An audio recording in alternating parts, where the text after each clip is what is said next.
See para 4. In the summer of 1792, the Jacobins planned an insurrection of a large number of Parisians who were angered by the short supplies and high prices of food. 1792 की गर्मियों में जो Jacobins थे, Jacobin club के जो लोग थे, वो एक हिंसक विद्रोह की प्लानिंग जो है वो कर रहे थे पेरिस वासियों को लेकर के, क्योंकि उस समय फूड की प्राइसेस जो थी वो काफ़ी बढ़ गई थी और फूड की सप्लाई जो है वो बहुत ही कम थी, और इसलिए नाराज़ पेरिस वासियों को लेकर के वो एक बड़े हिंसक विद्रोह की प्लानिंग जो है वो कर रहे थे, योजना बना रहे थे. On the morning of August 10 they stormed the palace of the Tuileries, massacred the king's guard and held the king himself as hostage for several hours. 10 अगस्त की मॉर्निंग को उन लोगों के द्वारा ट्यूलिरिये के पैलेस पर, महल पर जो है वो हमला कर दिया गया, अटैक कर दिया गया. किंग्स के जो गार्ड थे, जो रक्षक थे, उनकी हत्या जो है वो कर दी गई और राजा को जो है वो कई घंटे के लिए जो है वो बंधक जो है वो बना लिया गया. Later the assembly voted to imprison the royal family. बाद में असेंबली के द्वारा रॉयल फैमिली को जो है वो बंदी बना लिया गया. Elections were held. इलेक्शंस जो है वो करवाए गए. From now on all men of 21 year and above regardless of wealth got the right to vote. और चुनाव करवाए गए और इस बार इलेक्शन में 21 ईयर से ऊपर के उन सभी पुरुषों को, चाहे उनके पास प्रॉपर्टी हो या ना हो, उन सभी को मतदान करने का अधिकार या वोटिंग राइट जो है वो दिया गया.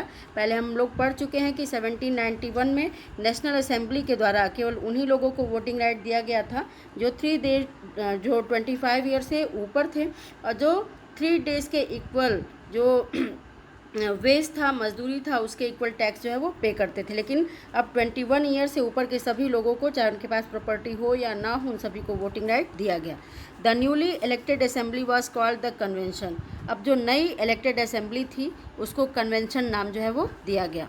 On 21 September 1792 it एबोलिश्ड the monarchy and declared France A Republic. और 21 सितंबर 1792 को अभी इस मोनार्चियल सिस्टम को जो है वो एबोलिश कर दिया गया, यानी कि उसको समाप्त कर दिया गया. हम लोग पढ़ चुके हैं कि नेशनल असेंबली के द्वारा उसको कॉन्स्टिट्यूशनल मोनार्ची जो है वो डिक्लेयर किया गया था, लेकिन इसके बाद से 21 सितंबर 1792 को जो है मोनार्चियल सिस्टम को पूरी तरह से समाप्त कर दिया गया और फ्रांस को एक रिपब्लिक या गणतंत्र जो है वो डिक्लेयर किया गया. As you know, a republic is a form of government where the people elect the government including the head of the government. जैसा कि हम जानते हैं कि जो रिपब्लिक या जो गणतंत्र होता है वो सरकार का वो रूप होता है जिसमें कि लोग अपनी गवर्नमेंट को, पब्लिक जो होती है वो अपनी गवर्नमेंट को चुनती है और साथ में जो गवर्नमेंट का हेड होता है उसको भी जो है वो चुना जाता है. जैसे कि अगर इंडिया को भी हम एक रिपब्लिक कंट्री कहते हैं तो इसका मतलब ये है कि यहाँ पर जो गवर्नमेंट है वो लोगों के द्वारा चुनी गई है और जो प्रेसिडेंट होता है वो भी एक लिमिटेड टाइम के लिए इलेक्ट किया जाता है, चुना जाता है. There is no hereditary monarchy, यानी कि अब यहाँ पर वंशानुगत मोनार्चियल सिस्टम, राजशाही सिस्टम जो था वो नहीं था और एक चुनी हुई सरकार थी. Louis 16 was sentenced to death by a court on the charge of treason. Louis 16 को कोर्ट के द्वारा जो है देशद्रोह या राजद्रोह के आरोप में फांसी की सज़ा जो है वो दी गई.